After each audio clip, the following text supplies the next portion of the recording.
দুইজন তিনজন থাকলেই হবে, দুইজন থাকলেই হবে।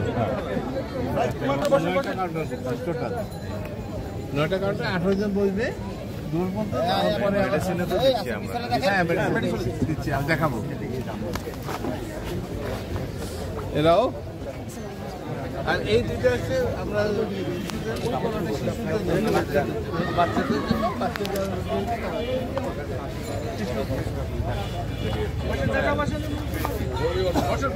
আমরা কি বলছি না, আমরা জিয়া রহমান ফাউন্ডেশন করতে আজকে আমরা এই প্রোগ্রাম আয়োজন করতে যাচ্ছি। এই প্রোগ্রামটা মেনলি হচ্ছে ঠান্ডা ও শ্বাসজনিত যে সমস্যা হয় মানুষের চিকিৎসার জন্য।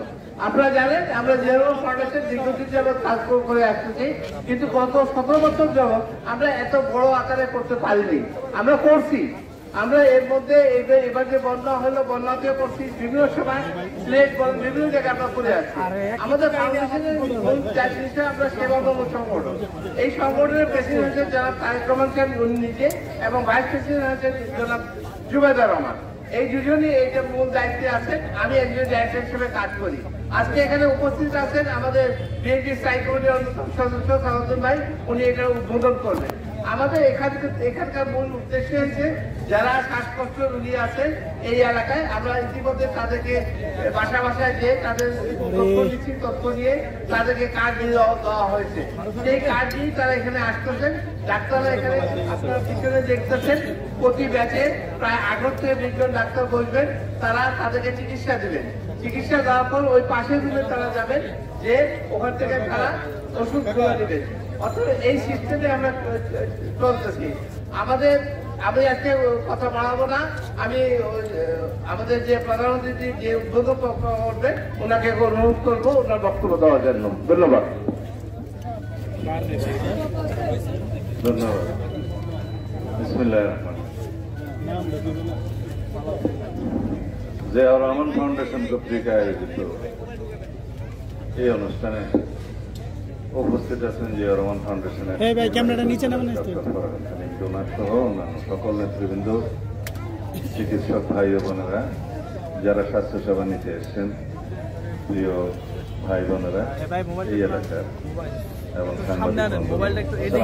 বিজয় দিবস উপলক্ষে আমরা নির্ধারিত এলাকা ঠিক করে ঘরে ঘরে দরিদ্র রোগীদের স্বাস্থ্যসেবা নিশ্চিত করার জন্য এই উদ্যোগটা সম্প্রসারিত করেছি। আমি আশা করি এখানকার এই এলাকার যারা স্বাস্থ্যসেবার বাইরে আছেন আর্থিক কারণে সবাই এই স্বাস্থ্যসেবার বিষয়ে অন্তর্ভুক্ত হবে এবং স্বাস্থ্যসেবা পাবেন। আমরা সাধ্য মতো আমাদের প্রয়োজনীয় ওষুধ সরবরাহ করারও ব্যবস্থা করছি, এবং যাদেরকে হাসপাতালে ভর্তি করানোর মতো রোগী আছে তাদেরকে হাসপাতালে ভর্তি করানোর ব্যবস্থাও আমরা এখানে নিচ্ছি, এবং আমি এটা অবহিত হয়েছি ইতিমধ্যে। সুতরাং এই স্বাস্থ্যসেবা ক্যাম্পের আওতায় যারা দরিদ্র এবং স্বাস্থ্যসেবার নিচে অপারও বিভিন্ন কারণে তারা সবাই এখানে স্বাস্থ্যসেবা পালন আশা করি। এবং আমাদের এই উদ্যোগ সম্পূর্ণ অরাজনৈতিক, এটি একটি মানবিক উদ্যোগ, এবং বাংলাদেশ জাতীয়তাবাদী দলের রাজনৈতিক আদর্শই হচ্ছে এদেশের জনমানুষের নিরাপদ সেবা প্রদান করা, এবং সর্বস্তরের জনগণ যাতে আমাদের এই স্বাস্থ্যসেবা সহ সকল মানবিক উদ্যোগের উপকারভোগী হন, সেরকম আমাদের প্রচেষ্টা জারি থাকবে। আমি এই স্বাস্থ্যসেবা উদ্বোধন ঘোষণা করছি এবং এর সফলতা কামনা করছি। আপনারা যারা আয়োজনে এসছেন, সবাই সহযোগিতা করছেন, তাদের সকলকে কৃতজ্ঞতা জানাচ্ছি। ধন্যবাদ।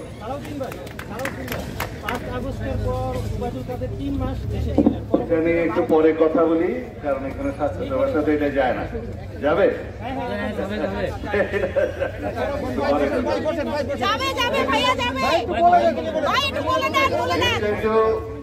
জরুরি বিষয়ে কথা বলি বাইরে, সম্পৃক্ত এবং একটা মানবিক উদ্যোগ, এটা যাতে আলাদাভাবে হাইলাইট হয় সেটা অনুরোধ করছি। এবার অন্য কিছু তার বলতে হবে। পরবর্তীতে স্বরাষ্ট্র উপদেষ্টা বলছেন তারা জানতেন না, যেখানে আইন শৃঙ্খলা বাহিনীর দায়িত্ব অপরাধী ওবায়দুল কাদের কি কোনো একটা ইস্যু হলো, আরো গুরুত্বপূর্ণ ইস্যু বলো, আইন শৃঙ্খলা বাহিনীর ব্যর্থতা ছিল কিনা? না, এগুলো আরো গুরুত্বপূর্ণ ইস্যু বলো। এগুলো সম্পর্কে আমরা মন্তব্য করাটা হয়তো উপযুক্ত নয় বলে মনে করি আর কি, সমস্ত ব্যক্তিদের সম্পর্কে। ফেসিবাদের অনেক দূষররা দেশের বর্ডারের, আমরা বলি যে নিশ্চিদ্র বর্ডার যেহেতু আমরা এখনো বাস্তবায়ন করতে পারিনি বিভিন্ন কারণে, সেজন্য বর্ডারের বিভিন্ন ছিদ্র দিয়ে এবং ফেসিবাদের দূষরদের বিভিন্ন সহযোগিতা নিয়ে হয়তো বর্ডার ক্রস করতে পেরেছে, এটা আমাদের ধারণা এবং বিশ্বাস। এখানে অনেকেরই ব্যর্থতা আছে, সেটা নির্ধারণ করার জন্য একটা সম্ভবত আদেশ হয়েছে। দেখা যাক তাদের তদন্তে কি আসে।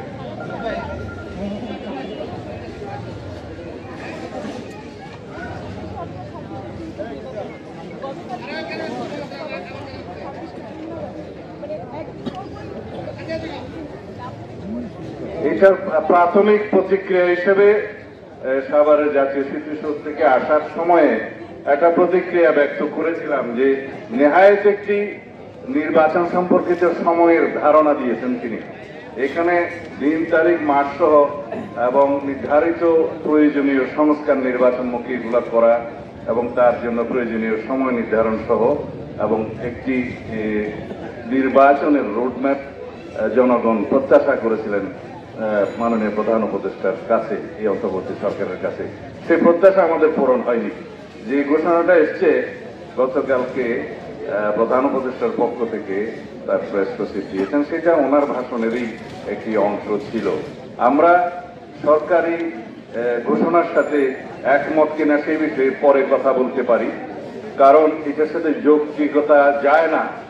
সময়ের যে যৌক্তিকতা, প্রয়োজনীয় সংস্কার করার জন্য কতদিন লাগতে পারে, নির্বাচনমুখী সংস্কারগুলো, প্রয়োজনীয় সংস্কারগুলো প্রাথমিকভাবে এবং প্রধানতম সংস্কার বলে মনে করি। এবং এই সরকারের প্রথম এবং প্রধান দায়িত্ব হলো একটি সুষ্ঠু, সুন্দর, নিরপেক্ষ, অংশগ্রহণমূলক নির্বাচন উপহার দেয়া। সেই লক্ষ্যে কিছু প্রয়োজনীয় সংস্কার, আইনি সংস্কার, কিছু প্রাতিষ্ঠানিক সংস্কার এবং কিছু মাঠের সংস্কার প্রয়োজন আছে। সেগুলোর জন্য যে সময়টা প্রয়োজন সেটা আমরা বিশ্লেষণ করে দেখেছি যে কোনোভাবেই 4 থেকে 6 মাসের বেশি লাগার কথা নয়। সুতরাং গণতান্ত্রিক যাত্রা পথে যাতে আমরা কোন রকমের কৌশল প্রয়োগ না করি, সেই আহ্বান জানাবোই অন্তর্বর্তী সরকারের কাছে। ধন্যবাদ।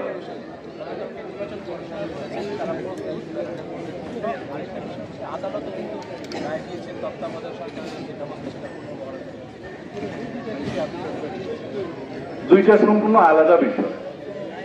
একটা হচ্ছে প্রথমটা প্রধান নির্বাচন কমিশন বলেছে যে তত্ত্বাবধায়ক এই অন্তর্বর্তীকালীন সরকারের চাহিদা অনুযায়ী ওনারা নির্বাচন অনুষ্ঠানের জন্য প্রস্তুত আছেন। বাস্তবতা হচ্ছে যে প্রতি বছর জানুয়ারির 2 তারিখে অটোমেটিক ভোটার তালিকা আপডেট হয়, খসড়া প্রকাশিত হয় এবং সেই খসড়ার উপরে বিভিন্ন রকমের উজর আপত্তি শুনানির পরে মার্চের 2 তারিখের মধ্যে এটা সম্পূর্ণ হবে এবং সেটা ফাইনাল লিস্ট প্রকাশিত হবে। এটা হচ্ছে একটা প্রক্রিয়া। আর সেই প্রক্রিয়ার পরে ফাইনাল ভোটার তালিকা যদি হয়, ডিলিমিটেশন সহ অন্যান্য আইনি সংশোধনী যেগুলো আছে সেগুলো করতে সময় বেশি লাগার কথা নয়।